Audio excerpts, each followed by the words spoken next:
Bonsoir à tous. Les esprits ont besoin des esprits, les parias aussi. Père et mère mettent au monde un jeune homme de 15 ans dans un bel abîme, incompris, ignoré, marginalisé. Il fuit les hommes pour aimer un chien. Bella, belle vie, mais la société le lui enlève. Bel abîme, il se venge. Bel abîme, c'est le livre de l'écrivain tunisien Yamen Manaï que nous avons le plaisir d'accueillir dans Belle Ligne. Yamen Manaï, bonsoir et bienvenue dans cette émission. Bonsoir, merci encore de m'inviter. C'est un plaisir. Tout le plaisir pour moi. La question revient forcément. Il y a un événement qui a inspiré forcément ce livre Coup de poing, c'est quoi? Alors cet événement, c'est un triste souvenir de l'activité du Parlement tunisien. Où des parlementaires ont sombré dans la violence et notamment des parlementaires députés hommes d'un bloc conservateur qui ont agressé physiquement et verbalement d'autres députés, notamment des femmes qui n'étaient pas d'accord avec eux, dans un pays qui avait des ambitions démocratiques qui ont déclenché une révolution avec beaucoup d'espérance. Pour moi, c'était comme une gifle que j'ai reçue en pleine face et qui m'a interrogé sur la place de la violence au sein de notre société tunisienne. Est-ce que ces députés nous représentaient bien ou nous représentaient mal?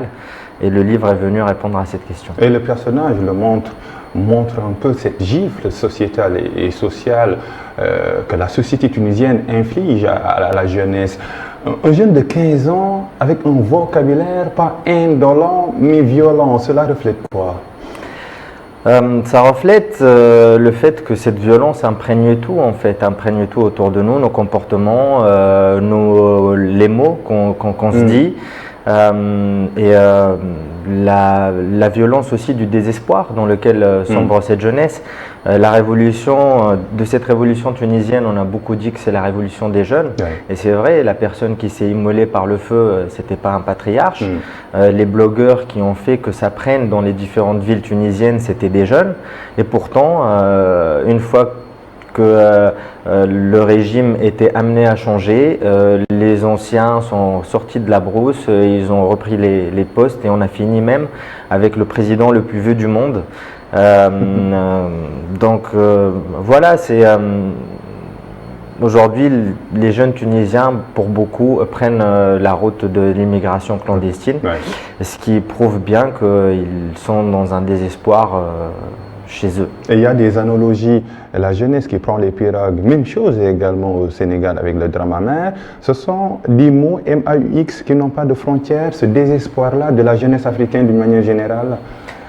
Je pense qu'il va falloir l'écouter et il va falloir se mettre au service de cette jeunesse. Nous, on a vécu, moi en tout cas quand j'étais jeune, j'ai vécu avec cette propagande du régime qui disait que la Tunisie n'avait pas de ressources naturelles et sa seule ressource c'était sa jeunesse. Et pourtant, il n'y a rien qui a été mis au service de cette jeunesse. Quand on voit par exemple un pays comme l'Arabie Saoudite qui a le pétrole, toute son économie est orientée, toutes ses infrastructures, tout est fait pour valoriser cette ressource naturelle. Si on fait, nous, si on se dit ça et qu'on fait l'analogie avec la jeunesse, il faut se mettre à son service, il faut l'éduquer, il faut lui faire prendre confiance, lui faire prendre part dans la société et vraiment en tirer le meilleur, parce que malheureusement aujourd'hui on n'en tire pas le meilleur et même parfois on en tire le pire, comme peut le décrire ce roman. Bel abîme, c'est un livre qui se lit vite, mais il laisse forcément le lecteur avec beaucoup d'interrogations. Pourquoi ce format? Un récit furtif, mais très clinquant. Je pense que c'était la juste mesure, en tout cas la juste longueur du récit. Je pense que ça aurait été peut-être un peu trop pour le lecteur d'absorber cette parole-là sur plus de longueur. Ces 100 pages, desquelles on a dit qu'elles étaient aussi denses qu'un très bon expresso. Donc voilà, l'expresso c'est normalement 2 à 3 gorgées. On ne boit pas 1 litre d'expresso, c'est pas possible. Il y a Clésio d'ailleurs avec cette formule qui est exceptionnelle. L'exactitude d'un scientifique, mais également le feu et l'action d'un littéraire parlant un peu de vous et de votre écriture. Au début, il y a un personnage qui parle à son avocat, il parle également à la société, mais une forme de dialogue de sourds. Est-ce que cela est existant? La jeunesse qui parle, mais la société ne peut l'écouter. Oui, et même je vais vous révéler un petit jeu de mots mot qui est accessible aux Tunisiens et aux arabophones d'une façon générale que j'ai plaisir aussi à dévoiler à mes autres lecteurs. Donc cet adolescent est aux arrêts. Il est écouté par un avocat qui s'appelle Maître Bakouche et un docteur psychiatre qui s'appelle Docteur Latrache. Ils sont venus préparer le procès de ce jeune homme. Sauf que Docteur Latrache, qui est supposé l'écouter pour faire son portrait psychologique, en fait Latrache c'est un patronyme qui existe en Tunisie, qui est assez répandu et qui veut dire le sourd. Et Bakouche, donc c'est aussi un patronyme qui existe en Tunisie et qui est assez répandu aussi, et c'est le nom de son avocat, et Bakouche ça veut dire le muet.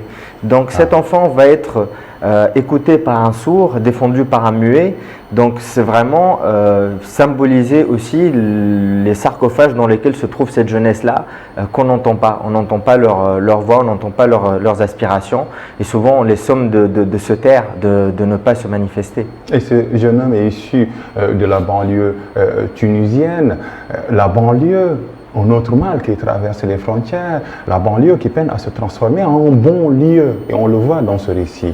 Oui, et cette banlieue sud qui est décrite, c'est une banlieue qui a été le refuge de l'exode rural des années 60, 70 et 80 en Tunisie. Donc tous ces paysans qui ont quitté leur terre à cause d'une politique agricole désastreuse, qu'on voit encore aujourd'hui, que ce soit dans le Maghreb ou que ce soit en Afrique d'une façon générale, et ben en fait voilà, ils sont venus s'installer dans cette banlieue, et comme c'était une banlieue pour des gens déshérités, ben on n'a pas forcément mis les moyens qu'il faut pour la rendre belle, pour la rendre un bon lieu pour vivre tout simplement. Ce qui rend ce texte universel, c'est que le public sénégalais, le lecteur sénégalais qui lit cet ouvrage, se reconnaît à travers les trames qui sont écrites, qui sont révélées dans ce récit, l'exode rural, le malaise de la jeunesse, l'incompréhension de la jeunesse face à la société.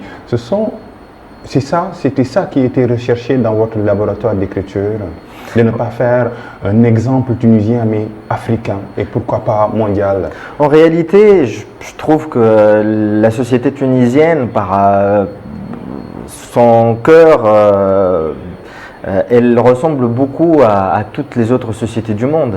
Les sociétés partout dans le monde se basent sur un modèle patriarcal où les plus démunis et les jeunes sont laissés pour compte. Il ne faut pas croire que, par exemple, je prends souvent l'exemple de cette jeune Suédoise qui s'appelle Greta Thunberg, qui essayait de dire au monde de changer de comportement, d'aller vers la sobriété, de faire attention à l'avenir des enfants. Et en fait, on l'a écouté 2 minutes et on lui a dit le monde est plus compliqué que ça, tu es bien mignonne, mais retourne à l'école et on en rediscutera quand tu seras adulte. Donc on voit bien que le fait de ne pas se faire entendre parce qu'on fait partie des plus faibles, entre guillemets, et les jeunes font partie de cette catégorie-là, hein, des tendres, des faibles, et ben en fait, c'est pas propre à la Tunisie, c'est vraiment le modèle le plus répandu dans le monde, le patriarcat, l'injustice, et ce qui fait que cette histoire, même si elle est tunisienne et ancrée dans la banlieue tunisienne, énormément de personnes s'y retrouvent, et c'est mon livre, c'est le livre pour lequel j'ai eu le plus de propositions de traduction, que ce soit en Europe, ou même j'ai la chance, le bonheur de le voir aussi circuler en Amérique latine, ce qui montre bien qu'il a une dimension universelle indéniable. Et ça, c'est important. En tout cas, l'humain ne l'écoute pas, ne l'entend pas, ne le comprend pas. Mais un chien, oui, qui s'appelle Bella, un personnage qui vit. Pourquoi faire vivre un chien ou même 2 parias dans une société où ils sont les incompris? En fait, tout part donc de cette histoire d'amour contrarié entre ce jeune homme et Bella. J'ai pris du plaisir à cacher l'identité de Bella pendant les 5 premiers chapitres, de faire miroiter que c'était une jeune fille, et en tout cas beaucoup de personnes ont eu la surprise de voir au 6e chapitre la révélation de Bella comme étant une chienne. C'est vrai que c'est un moment où il y a une bascule qui s'opère, où on commence à comprendre le parcours du personnage principal et on commence à comprendre ses sentiments qui sont ceux d'avoir retrouvé l'humanité dans un animal et la bestialité chez les hommes. Et donc c'est quelqu'un qui n'a plus foi dans la société, qui a perdu ses repères, qui ne sait plus à qui se fier, et il a compris que le refuge et l'amour et les sentiments les plus nobles, il peut les retrouver dans l'animal, là où il trouve la bestialité, l'injustice chez ses contemporains. Et le chien, c'est un animal qui est très symbolique à la fois pour nous les musulmans, parce qu'on dit qu'un chien est impur, mais pas que. Il ne faut pas croire que le chien est uniquement mal accueilli dans les sociétés arabo-musulmanes. Il est mal accueilli un petit peu de partout parce que il ne cède pas à l'hypocrisie à laquelle nous cédons. Et on lui reconnaît la fidélité, le fait de ne pas sacraliser ce qui est forcément pas à sacraliser. Il sacralise l'amitié, il sacralise la fidélité, mais quand il a envie par exemple de pisser contre le mur d'une enceinte, il ne va pas se demander si c'est une église, si c'est une mosquée, si c'est une maison, il va le faire et l'être humain il va s'en offusquer, mais en réalité quand les autres auront le dos tourné, il peut se comporter comme un chien et faire ce qu'il a envie de faire. Donc le chien est un animal qui se fiche des conventions sociales et c'est ça qui le rend un peu honni dans les cultures à travers le monde et pas seulement la culture arabo-musulmane. Et si on voit un peu en lisant ce texte que la rage de l'adolescent s'adoucit quand il trouve une compagne, Bella. Ça veut dire que cet adolescent ne réclamait que de l'amour pour vivre, c'est ça? Oui, absolument. Je pense que beaucoup de jeunes ne demandent que ça en réalité. Être écouté, être aimé. Voilà. Vraiment, c'est quelque chose qui emmène beaucoup. Et ça, c'est immatériel au fait. C'est pas du matériel, parce qu'on parle toujours quand on pense aux politiques de la jeunesse, à l'emploi, à des chiffres, au taux de croissance. Mais ça, c'est de l'immatériel. C'est le b.a.-ba en fait. Oui. C'est le b.a.-ba et c'est la question après laquelle viennent toutes les autres. C'est-à-dire, on peut par exemple, pour élever une plante, se demander s'il faut mettre de l'engrais, s'il faut l'exposer d'une telle façon. Mais en réalité, au tout début, elle a besoin quand même d'eau. Et l'amour, c'est l'eau qui va nourrir cette jeunesse avant de se demander quels autres moyens, quels autres ingrédients on peut mettre en place pour en tirer encore un meilleur profit. Mais pour avoir une personne équilibrée, une personne qui peut faire don de soi plus tard, il faut qu'elle reçoive. Et il faut qu'elle reçoive au début beaucoup d'amour de ses proches. Et le narrateur ne veut pas que son personnage principal soit heureux. Bella va être tué par ses pères, je n'oserais pas dire par son père ou ses parents, je n'oserais pas dire papa, parce qu'il y a la dimension de l'affect qui n'est pas présente. Pourquoi il n'y a pas de refuge pour ce personnage principal? En fait, si pour moi, en tout cas, j'ai essayé de le dépeindre ainsi, le refuge de ce personnage principal, donc il y a l'amour de sa chienne qu'il perd, mais il y a aussi l'amour de la littérature et l'amour des livres. Les livres. Voilà, en fait, c'est un lecteur, cet adolescent, c'est quelqu'un qui tombe dans les livres depuis l'enfance, qui y trouve refuge, mais bon, il ne trouve pas forcément l'amour qu'il a dans les yeux de Bella, mais il trouve des idées, il trouve un univers où s'évader. Et j'ai du plaisir à dépeindre ce jeune homme de cette façon, et le livre n'aurait pas pu avoir lieu si il n'était pas un lecteur, parce on se serait interrogé sur la verve qu'il a, sur le vocabulaire qu'il a, mais par le fait que ça soit un lecteur, on comprend qu'il soit capable d'un tel discours. Et c'est ce que aussi je dis aux élèves.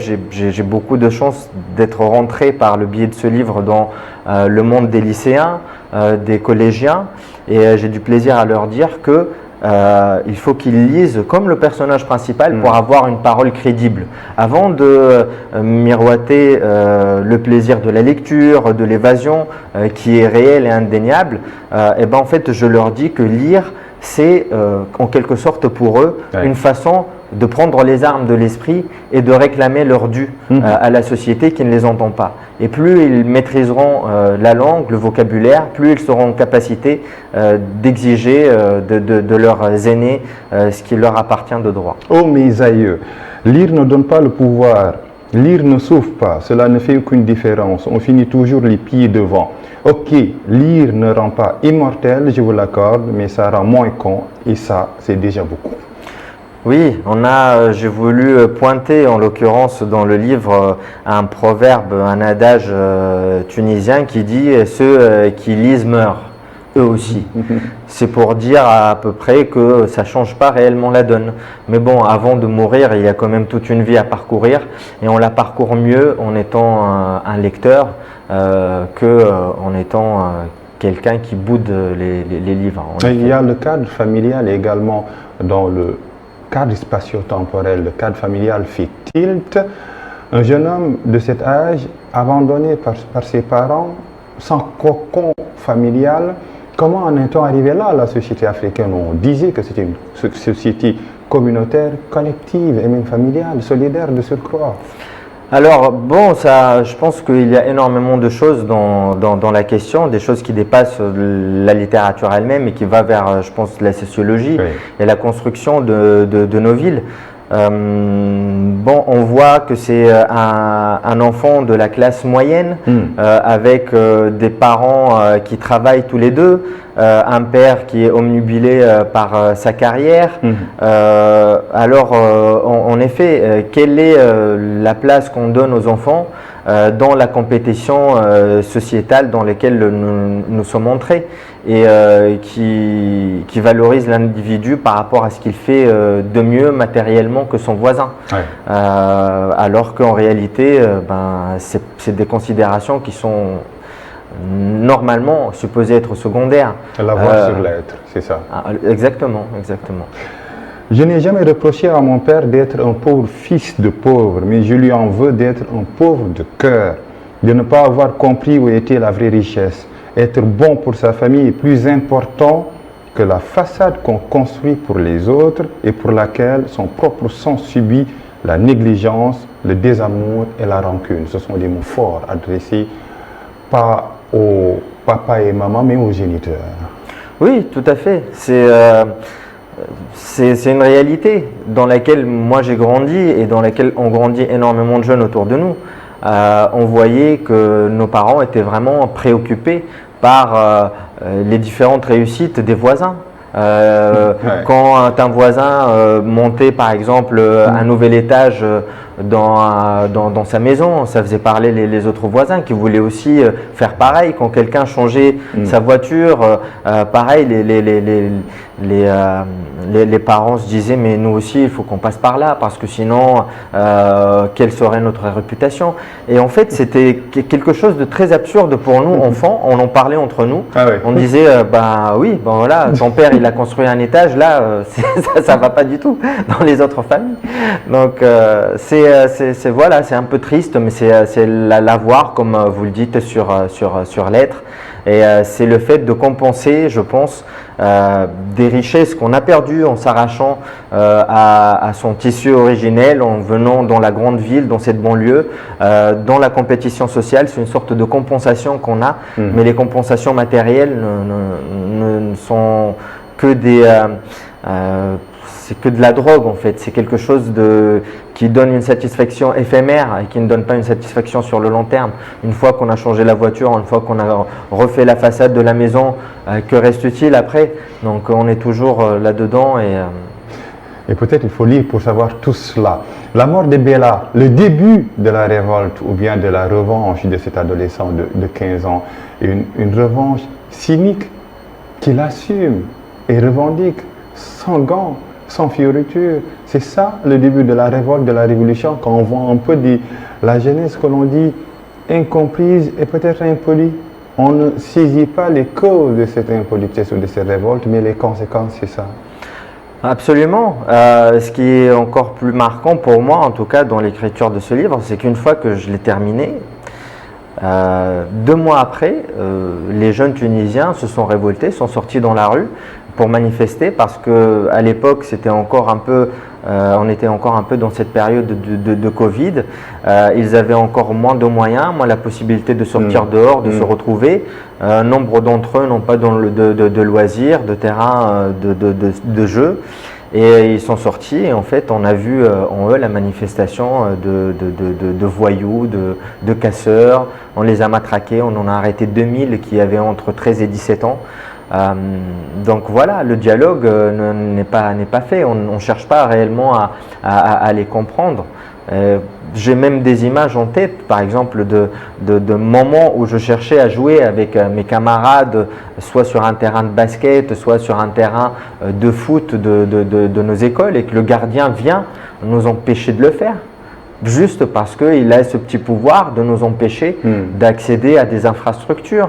Parce que je me rappelle aussi que nos voisins nous réclamaient de faire toujours moins de bruit dans la rue quand on jouait, alors qu'on n'avait aucun autre endroit. Donc il y a une incompréhension qui est réelle et qui se poursuit, que personne ne vient casser malheureusement, et ne vient faire prendre conscience aux adultes de l'importance d'écouter les jeunes et même d'écouter leurs besoins les plus élémentaires. Et peut-être c'est le comment écouter les jeunes. Est-ce qu'il y a une pédagogie pour tisser les liens entre la jeunesse et les dirigeants, surtout dans le cadre africain où il y a un discours diplomatique international, l'Afrique c'est l'avenir de demain, mais de quel avenir parle-t-on? Alors, je ne vais pas forcément m'aventurer sur le chemin du politique. Je n'ai pas réellement un programme, mais ce que j'aimerais bien, c'est que le lien déjà soit tissé au sein de la famille elle-même.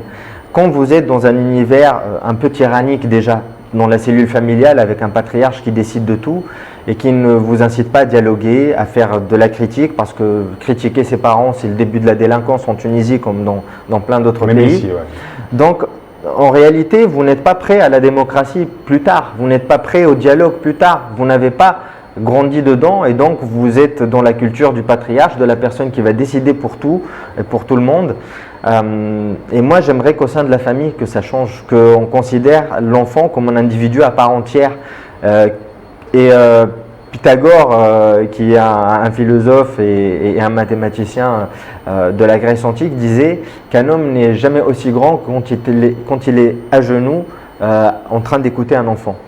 Donc voilà, il faut vraiment qu'on ait de la compassion et qu'on se dise qu'on vient nous aussi de là et qu'on donne aux enfants ce que peut-être il nous a manqué. C'est important, il tue, il le revendique, mais il ne revendique pas d'être islamiste. Pourquoi ce lien? Parce que j'avais pas forcément envie, d'une part, de politiser et j'avais envie aussi de distinguer les pratiques et aussi de distinguer la réception d'un événement. Par exemple, il dit les flics ont arrêté de me taper quand je leur ai dit que je n'étais pas un islamiste. Oui. Donc, et en réalité, tout est parti en Tunisie. Cette révolution et ses conséquences, tout est parti d'une mauvaise appréhension de la question de l'islam et de l'islamisme.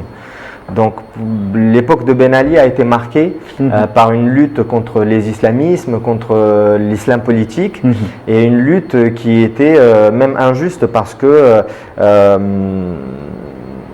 on les a exilés, on les a marginalisés, là où il fallait les marginaliser pas par la force mais par les discours.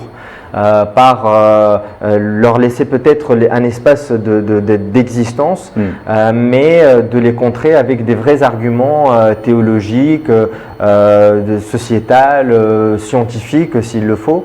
Mais en réalité, ces islamistes qui ont quitté la Tunisie sous l'ère de Ben Ali sont revenus après la Révolution dans des habits de résistants parce qu'ils ont dit que nous sommes les premiers opposants à Ben Ali. La société a dû les réhabiliter, a dû les compenser de leur exil, donc ça nous a coûté cher. Et ensuite, ils se sont installés, ils se sont établis dans le paysage politique tunisien pendant quelques temps. Et il fallait croire qu'ils étaient inopérants parce qu'ils ont plongé le pays dans plusieurs crises économiques et qu'on continue encore d'assumer les conséquences. Et en réalité, il faut changer de paradigme. Il faut laisser la liberté d'exister à tout le monde, mais il faut savoir comment contrer certains discours. Voilà. Ce livre s'adresse à la jeunesse, mais pas que. Après avoir écrit ce livre, qui n'appartient plus à l'auteur, avez-vous ressenti ou reçu des messages des jeunes qui vous disent que moi je vis ça et merci de l'avoir traduit? Franchement, j'étais vraiment surpris déjà de l'accueil que le livre a eu en Tunisie. Il ne faut pas se tromper, les Tunisiens sont chauvins, comme tous les peuples du monde, et ils n'aiment pas qu'on lave le linge sale en famille, sauf en dehors de la famille, pardon. Public, ouais. Sauf que voilà, je pense qu'il y a un tel ras-le-bol que ce livre a été très très bien accueilli, notamment par des jeunes qui l'ont consacré dans leurs travaux. Et qui m'ont écrit spontanément sur les réseaux sociaux pour me dire je suis le personnage principal de Bel Abîme pour telle et telle raison, notamment une jeune fille qui a perdu son chat parce que son père l'a jeté alors qu'elle était à l'école, un jeune Tunisien qui est parti de la Tunisie clandestinement parce qu'un de ses voisins gendarmes a tiré sur son chien. Parce qu'il aboyait trop et son chien était le seul ami qu'il avait, et donc il s'est dit à partir de là je ne peux plus vivre dans le pays, et donc il a pris la route de l'immigration clandestine. J'ai eu aussi d'autres élèves français, des jeunes français qui se reconnaissaient dans la toute-puissance du père, dans le fait qu'il soit délaissé, voilà, qu'il ait un grand manque affectif de ce point de vue-là. Il y a beaucoup de choses qui font écho, je pense, dans chacun d'entre nous par rapport au personnage principal. Et c'est ce qui fait le charme de la littérature, de l'écriture. Ah, absolument, oui. C'est de parler à tout le monde. Oui, c'est un bonheur. C'est un bonheur d'écrire, c'est un bonheur de partager, c'est un bonheur de lire aussi. Voilà, moi je suis en train de lire par exemple en ce moment un auteur portugais que j'aime beaucoup, qui s'appelle José Saramago, pour vous dire quel bonheur c'est de lire des choses qui viennent de différentes époques, des quatre coins du monde. C'est ce qui nourrit chez nous, notamment les littéraires, la conviction que l'être humain est le même partout dans le monde et qu'il n'y a pas un double standard. Ou même plus, comme on peut le voir en ce moment, très critique et très malheureux. L'humanité, en tout cas un bonheur de vous lire. Bel Abîme, prix de la littérature arabe, prix Orange du livre en Afrique, prix du roman Métis des lycéens, prix Texto, Université Sorbonne Nouvelle, prix de l'Algue d'Or, prix La Passerelle, prix Flaubert, prix Micheline. Et là, il vient également, cet ouvrage, d'être publié dans Terre Solidaire, c'est ça? Oui, en fait, c'est une collection qui regroupe plusieurs éditeurs indépendants de l'Afrique francophone, et qui fait que le livre va circuler en Afrique francophone avec des prix qui sont adaptés au marché africain. On souffre beaucoup du prix du livre cher quand il est importé, et ce type d'initiative des éditeurs indépendants francophones, c'est vraiment quelque chose qui va dans le bon sens. C'est une belle initiative. C'est pas une initiative politique, c'est une initiative d'une alliance d'associations. Vous n'aimez pas le mot politique. Non, mais il faut bien le préciser, parce que malheureusement les politiques sont souvent un peu en retard par rapport aux initiatives individuelles qui se prennent. Maintenant que cette initiative est prise, j'espère qu'elle sera encore d'autant plus soutenue par les politiques qui ont souvent quelques temps de retard. Large division et à moins de prix. En tout cas, merci d'être là, Yamin. Merci beaucoup. C'est un plaisir de vous recevoir, un plaisir également de présenter cette émission derrière les caméras. La noblesse anodine, c'est celle qui nous ont permis de réaliser cette émission. Rendez-vous la semaine prochaine pour un autre espace du livre, de la lecture et de l'écriture sur ITV.